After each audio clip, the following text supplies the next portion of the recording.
Olá, pessoal. Na semana passada, na última aula, né, a gente viu um pouquinho sobre algumas funções inorgânicas, né? A gente só viu duas, os ácidos e bases, certo?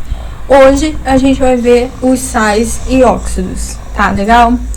Então vamos lá. Os sais, eles geralmente vão apresentar sabor salgado, tá? Eles são sólidos, porque eles são compostos iônicos, têm alto ponto de fusão, certo? E a gente conhece, né? Muitos sais que a gente usa no nosso dia a dia. Por exemplo, o sal de cozinha, né? Aquele sólido branco. Todo sal é branco? Não, nem todo sal é branco. A gente tem aqui alguns exemplos, né? Tem o de cromato de potássio, que ele é meio alaranjado. E o sulfato de níquel, que ele é meio azulado, tá? No mar, onde a gente pode encontrar uma grande quantidade de sais dissolvidos. Tem, além do cloreto de sódio, né, que a gente usa na cozinha, a gente também tem cloreto de magnésio, sulfato de magnésio, entre muitos outros sais, tá? Alguns sais, eles não se encontram dissolvidos no mar. Como, por exemplo, né, o carbonato de cálcio, que é o principal componente das conchas e de alguns corais, tá? Segundo Arrhenius, né, que foi o cara lá que estudou os ácidos e as bases, ele também estudou os sais, certo? Então, sal para ele é toda substância que em solução aquosa vai sofrer dissociação. A gente já sabe o que é dissociação, né? É a separação em cátions e ânions. E nesse caso dos sais, né, ele vai liberar um cátion diferente de H+, e um ânion diferente de OH- ou O2-, tá bom? Então, aqui a gente tem um exemplo, né, o sulfato de cálcio. Quando a gente coloca ele em água, ele vai liberar um cátion, Ca2+, e um ânion, né, que é a parte restante, SO4, 2-. Isso é um ânion composto, certo? Aqui a gente tem alguns outros sais, né, a gente tem cloreto de sódio, que é um dos componentes do nosso sal de cozinha. Libera Na+, que é um cátion diferente de H+, e Cl-, que é um ânion diferente de OH-. Aqui, sulfato de bário, Ba2+, e SO4, 2-, cátion e ânion diferente de H+, e OH-, certo? Então, a gente classifica os dois como sais. Os sais, eles são provenientes de reação de neutralização, tá? Reação de neutralização é uma reação que ocorre entre um ácido e uma base, que vai formar, né, por consequência, o sal e a água, tá? Essas reações de neutralização, elas podem ser parciais ou totais, tá bom? Isso vai influenciar no tipo de sal que a gente vai obter, tá? Então, uma reação de neutralização total é aquela que a quantidade de hidrogênios do meu ácido é igual à quantidade de hidroxilas da minha base, tá? Então, a gente vai formar um sal que a gente chama de sal normal, tá bom? Então, aqui, ó, HBr mais KOH. HBr é o nosso ácido, tem um hidrogênio, que é ionizável, KOH é a nossa base, certo? Tem uma hidroxila também.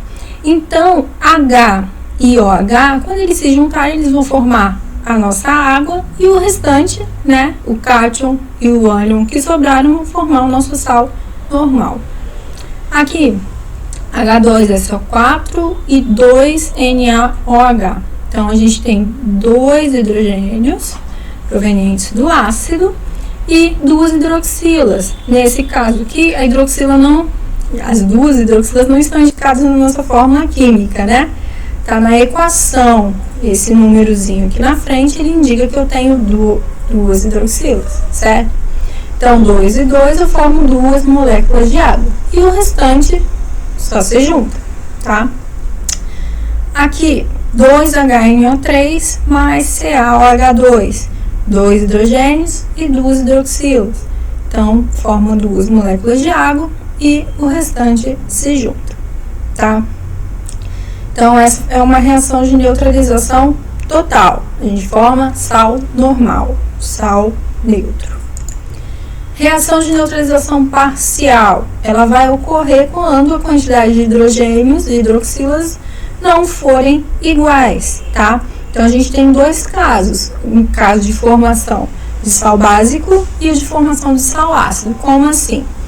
Então, vamos lá. HCl, aqui é o nosso ácido, e CaOH2. Então, eu tenho um hidrogênio para duas hidroxilas. Então, uma hidroxila vai sobrar, certo?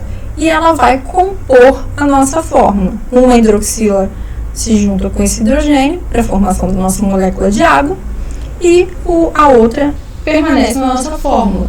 Quando aparecer o OH no meio da fórmula química do nosso sal, a gente vai classificar esse sal como sal básico ou hidroxissal, tá bom? Agora, o outro caso, né? Formação de um sal ácido. Então, aqui a gente tem o nosso ácido fosfórico, tem 3 hidrogênios ionizáveis, né? E a nossa base, hidróxido de prata, tem uma hidroxila. Então, eu formo uma molécula de água e restam 2 hidrogênios, que eles vão aparecer lá na nossa fórmula química, certo? Então, a gente chama esse sal de sal ácido ou hidrogenossal, tá? Aqui a gente tem mais outros 2 exemplos, né? Um de sal básico, onde sobra a nossa hidroxila, e outro de sal ácido, tá? A classificação dos sais, né? A gente já viu mais ou menos. Então, a gente tem o sal neutro, né? Que é o sal que a gente chama de sal normal, tá? O sal de cozinha que a gente usa é um sal normal, um sal neutro. Hidrogenossal ou sal ácido, né? Que é aquele que vai aparecer com o hidrogênio no meio da fórmula. A gente vai ter 2 cátions, né? O H+, certo? Que é do hidrogenossal, e o outro cátion do nosso sal. E um ânion, tá? Hidroxissal ou sal básico, vai aparecer uma hidroxila ali no meio, a gente vai ter 2 ânions, no caso, né? Que vai ser a hidroxila e o ânion do sal, que vai ser formado. Esse caso aqui é o cloreto, tá? A nomenclatura, como é que a gente faz para obter a nomenclatura? A gente faz a partir do nome do ácido. Então, vocês têm que saber bem a nomenclatura dos ácidos, tá? E saber qual foi o ácido que originou aquele sal, entender bem as reações de neutralização para a gente saber nomear o nosso sal. Então, vocês lembram que para cada tipo de ácido a gente tinha uma nomenclatura diferente, né? Então, a gente vai só trocar o nosso sufixo, tá? Que é a terminaçãozinha. Então, se o sufixo do ácido for hídrico, a gente troca por eto no nome do sal. Se for ico, a gente coloca ato. Se for oso, a gente coloca ito, tá? Então, o nome do sal, ele vai ser o nome do cátion, o nome do ânion, certo? De e o nome do cátion no final, tá? Então, vamos ver alguns exemplos aqui. A gente tem o HCl, que é o ácido clorídrico. Então, hídrico a gente vai trocar por eto. Então, esse é o cloreto de, o nome do cátion, Na+, é sódio. Então, cloreto de sódio, certo? Aqui é o nosso ácido sulfúrico. Ico a gente troca por ato. Então, esse é o sulfato de, o nome do cátion, cálcio, sulfato de cálcio. Aqui, o ácido nitroso, oso, a gente troca por ito. Então, é o nitrito de, nome do cátion, alumínio, nitrito de alumínio, certo? Para sais hidratados, é um outro tipo de classificação, né? O sal hidratado a gente consegue observar com facilidade. A gente tem a fórmula do sal, um pontinho e algumas moléculas de água. Então, toda vez que aparecer isso, significa que a água, ela está dentro da estrutura do nosso sal, tá? O sulfato de cobre, por exemplo, ele é bem curioso. Dependendo da quantidade de água que tem nele, né? Ele muda a coloração, vai ficando mais azulado, tá bom? Então, aqui o sulfato de cobre penta hidratado, a gente dá um nome, né, normal para o nosso sal e coloca a quantidade de água. Então, penta, di, tri, tetra, tá bom? quisulfato de cálcio diidratado, tá? Nomenclatura dos sais a gente também pode formular e dar o nome de outra maneira, né? Então a gente tem uma tabela aqui, muitas tabelas periódicas apresentam, né? Geralmente atrás tem uma tabela de ânions, tá? E de cátions. Os cátions vêm com as cargas, os ânions também. Então a partir disso você faz a junção dos nomes, tá bom? Não é comum aparecer em prova essas tabelas, né? Elas estão ali, a gente tem a tabela mais para consulta, tá? Como utilizar essas tabelas? Então, determinação da fórmula a partir do nome do sal. Então, exemplo, a gente tem carbonato de cálcio. O ânion é carbonato, então a gente olha lá na tabela, carbonato. Desenhei ele aqui com a carguinha dele. O cátion é o sódio, Na+. Então a gente sabe a carga dos dois, tanto do ânion quanto do cátion. Como é que a gente faz a formulação do sal? A gente só vai juntar, né? A gente inverte as cargas. Então aqui o 2 desce e o 1 desce. Como eu não preciso escrever o 1, né? Eu posso simplesmente deixar assim, manter dessa maneira. Na2CO3. Então, essa é a fórmula do meu sal. Outro exemplo, né? Aqui a gente tem FeSO4,3. Agora, a gente vai partir da fórmula química para nomear o nosso composto. Então, vamos lá. Primeiro eu preciso descobrir qual é a carga, né, do meu cátion e do meu ânion. Então, lembra, na questão anterior, a gente só trocou as cargas, né, inverteu. Então, é isso que acontece. Esse 3 aqui é a carga do ferro, como ele é um cátion, ele é mais 3. E o 2, que está aqui embaixo, junto com o ferro, é a carga do SO4. Então, como ele é um ânion, é menos 2, certo? Então, agora a gente já tem a carga do nosso cátion e do nosso ânion. Cátion Fe é 3+, e o ânion é SO4, 2-. Então, o nome desse sal vai ser o nome do ânion, que é sulfato, se a gente consultar lá a tabela, e de ferro, 3 nesse caso. Por que 3 em algarismo romano? Porque o ferro, ele forma outro cátion, é o ferro 2+, tá? Então, nesse caso, assim como a gente fazia lá para as bases, a gente precisa identificar a carga desse elemento, tá bom? Ou simplesmente sulfato férrico, de acordo com as regras que a gente viu também lá para as bases. Outra classificação dos sais, né, é sal duplo ou misto. Sal duplo ou misto, ele vai aparecer ou com 2 cátions ou com 2 ânions, tá? Esses cátions e ânions vão ser diferentes de H+ e OH-, tá bom? Não é mais ou menos parecido com o hidrogenossal e o hidroxissal, tá? A diferença é que não aparece H+ e nem OH-. Então, aqui, ó, é um sal duplo, porque ele tem, ó, 2 cátions, tá? Diferente de H+. Então, como é que a gente dá o nome? É o nome do ânion, né? A parte negativa, e o nome dos cátions. Então, esse aqui é o sulfato de sódio e lítio. Agora, com 2 ânions, né? Aqui e aqui, 2 ânions e um cátion. Então, a gente dá o nome do primeiro ânion, depois o segundo e cátion. Então, é o hipoclorito cloreto de cálcio, certo?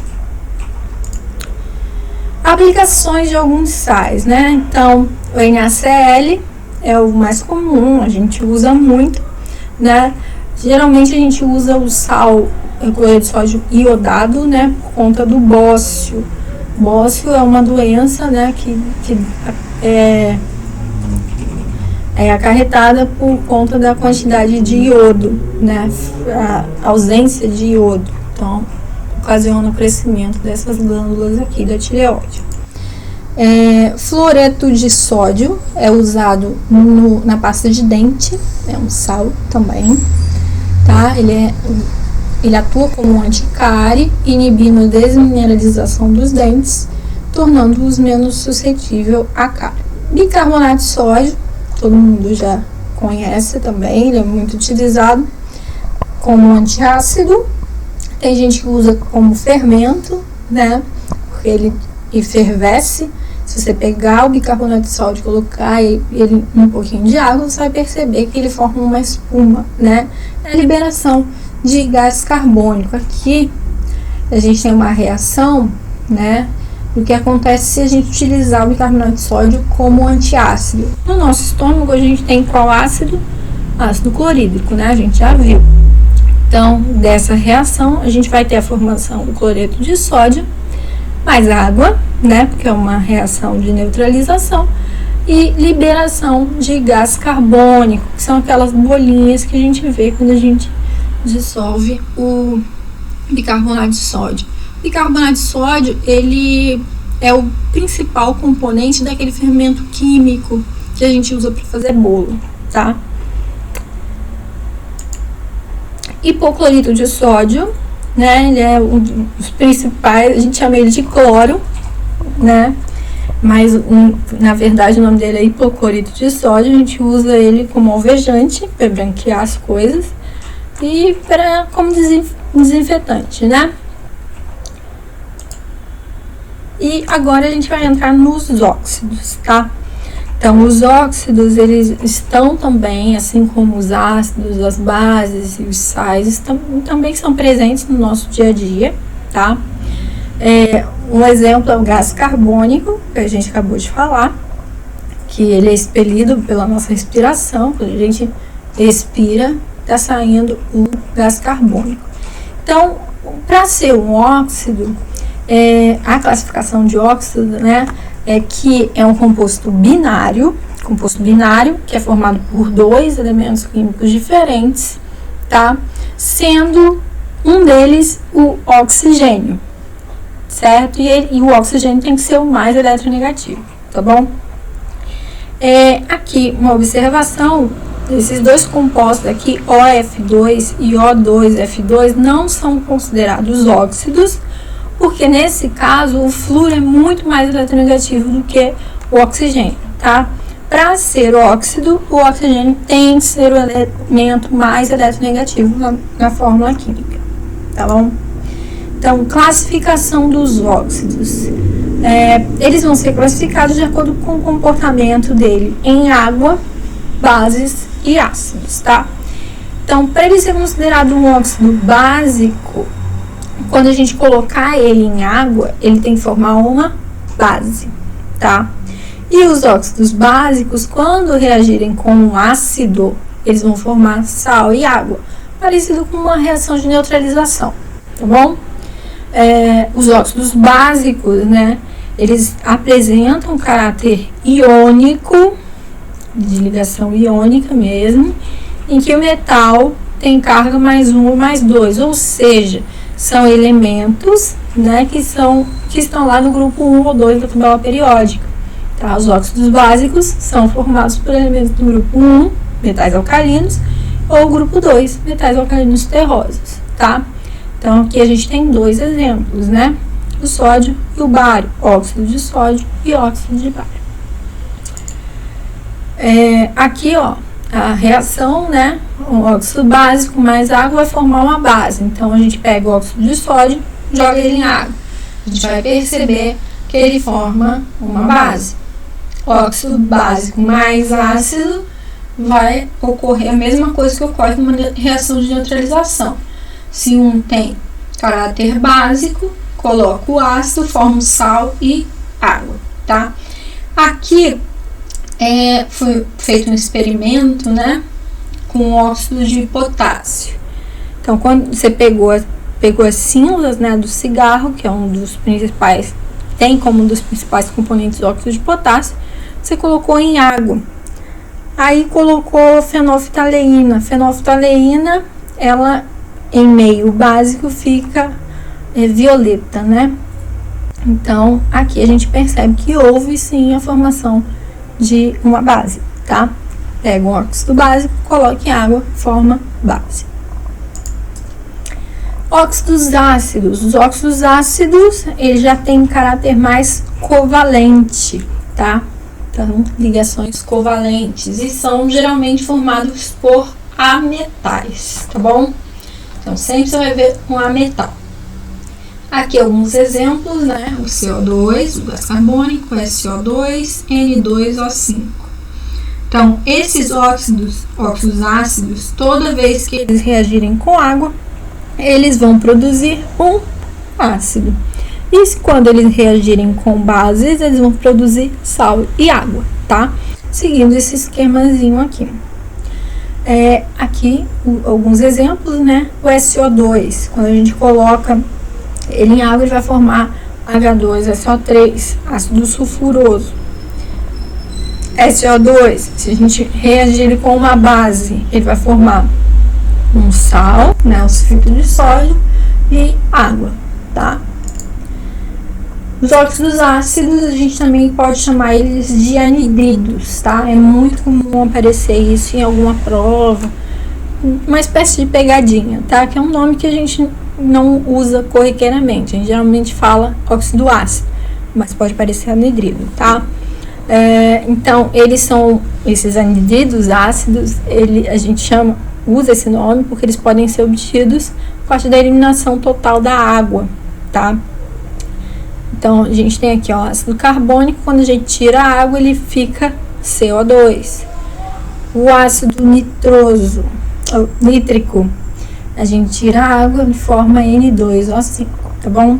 Então, é só uma outra maneira de chamar os óxidos ácidos. Óxidos neutros. Os óxidos neutros, eles não são covalentes, justamente, formados por ametais também, não vão reagir nem com água, nem com ácido e nem com base. Eles são inertes, tá? Eles não reagem com ninguém. Há quem chame os de indiferentes, tá? Então, são 3 só. É o monóxido de carbono, CO, monóxido de nitrogênio, NO, e o monóxido de dinitrogênio, N2O. São só esses 3 aqui, então é fácil de decorar, não dá para esquecer. Óxidos anfóteros. Óxidos anfóteros, eles ora vão se comportar como óxidos básicos ou ácidos. Vai depender do meio, né, da outra substância que está reagindo com ele. Então, o óxido anfótero, se tiver junto com o ácido, né, ele vai formar sal e água. Agora, se ele tiver com uma base, ele também vai formar sal e água. Ele vai reagir nas duas ocasiões, tá? Então, aqui, por exemplo, o óxido de zinco. O óxido de zinco é um óxido anfótero. Ele reage tanto com ácidos quanto com bases, formando sempre sal e água, tá? Os óxidos anfóteros mais comuns são os de zinco e o de alumínio, mas existem alguns outros que é importante vocês saberem, tá? Tem o de estanho 2, estanho 4, SNO, SNO2, o de chumbo, PbO2 e alguns outros aqui de semimetais, né? De arsênio e antimônio, certo? Óxidos duplos ou mistos, né? São óxidos que resultam da combinação de 2 óxidos de um mesmo elemento. Então, a fórmula química ela fica meio esquisita, né? Fica com uma quantidade grande de átomos, que não lembra lá da carga dos cátions e dos ânions. Se você observar que a carga não bate. Existe ferro com carga mais 4? Não existe, né? Então, isso aqui trata-se de um óxido duplo ou misto, tá? Então, aqui a magnetita, Fe3O4, ela é composta por óxido de ferro 2 e óxido de ferro 3, tá? A gente usa como ímã a magnetita. O zarcão é um outro exemplo, Pb3O4, essa é a forma do óxido duplo, e ele é composto, né, por óxido de chumbo 2 e óxido de chumbo 4. É usado para pintura, tá bom? Peróxidos é outra classificação. Os peróxidos eles vão ter o oxigênio com carga -1, tá bom? Os mais comuns são de hidrogênio, metais alcalinos e metais alcalinos terrosos. O peróxido de hidrogênio, H2O2, né? É um líquido que a gente usa, né, geralmente para criar casquinha de machucado, né? Conhecido como água oxigenada. Peróxido de metal alcalino, olha lá, formulação. Peróxido de metal alcalino terroso, formulação de novo. Esse 2 aqui a gente coloca para facilitar, né, o nosso cálculo na hora da formação, da formulação do nosso peróxido, tá bom? Então, sempre utilizem O2, entre parênteses, 2 menos. No final das contas, a carga aqui desse oxigênio vai dar -1, tá bom? Por isso que a gente chama de peróxido. Eles vão reagir com água, os peróxidos, né, produzindo base, e a água oxigenada. E eles reagem com ácidos, produzindo sal e água oxigenada. Então, peróxido mais água, base e água oxigenada, H2O2. Aqui, ó, peróxido mais água, base e água oxigenada, H2O2. Nomenclatura dos óxidos. Então, os óxidos formados por ametais ligados ao oxigênio a gente vai chamar de óxidos moleculares. E o nome a gente vai utilizar essa regrinha aqui. Então, a gente coloca um prefixo que indica a quantidade de oxigênio, pode ser mono, di, tri, tetra, assim vai. Óxido de, prefixo da quantidade do outro elemento, di, tri, tetra, e o nome do elemento por fim. Então, aqui, CO, tenho um oxigênio, então monóxido de carbono. Não preciso colocar que é monocarbono, tá?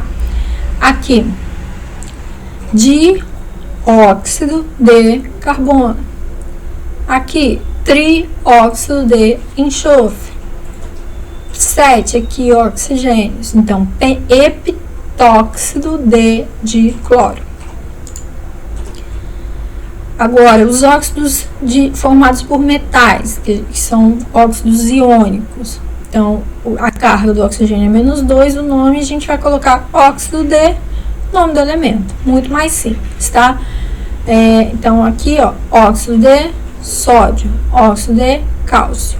Lembrem-se sempre de verificar a carga na hora de você nomear. Se você pegar a fórmula do composto, observa qual é a carga do oxigênio. A carga tem que ser -2, tá? Vai ser um óxido iônico, pra gente utilizar essa nomenclatura, tá bom? Só prestar atenção. E lembrar também que para alguns elementos químicos, para alguns metais, né?